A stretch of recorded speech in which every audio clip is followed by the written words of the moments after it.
শুরু হয়ে গেল কলকাতা ৪৮তম আন্তর্জাতিক বইমেলা।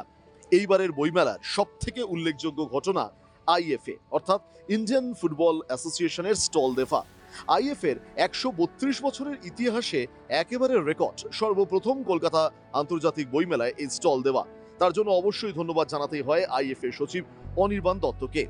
এদিন ঘড়ির কাঁটা একেবারে বিকেল ৪টে বাজার সঙ্গে সঙ্গেই কলকাতা বইমেলায় উপস্থিত হন রাজ্যের মুখ্যমন্ত্রী মমতা বন্দ্যোপাধ্যায়।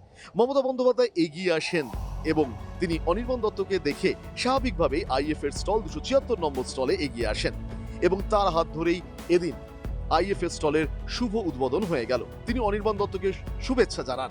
আইএফএ সচিব অনির্বাণ দত্ত ছাড়াও উপস্থিত থাকলেন এদিনে ২৭৬ নম্বর স্টলে আইএফ এর এক্সিকিউটিভ সেক্রেটারি সুফল রঞ্জন গিরি, আইএফ এর অ্যাসিস্ট্যান্ট সেক্রেটারি রাকেশ ঝা প্রমুখ। এছাড়াও থাকলেন অনেকেই। কলকাতা আন্তর্জাতিক বইমেলায় আইএফ এর স্টল নাম্বার ২৭৬। আপনারা যারা ফুটবলের খবর রাখতে ভালোবাসেন, যারা খেলার খবর রাখতে ভালোবাসেন, তাদের জন্য জানিয়ে রাখি এইবারে আসুন কলকাতা আন্তর্জাতিক বইমেলা ২৭৬ নম্বর স্টলে আইএফ এর স্টলে। শুভেচ্ছা রইল অনির্বাণ দত্ত সহ তার গোটা টিমকে।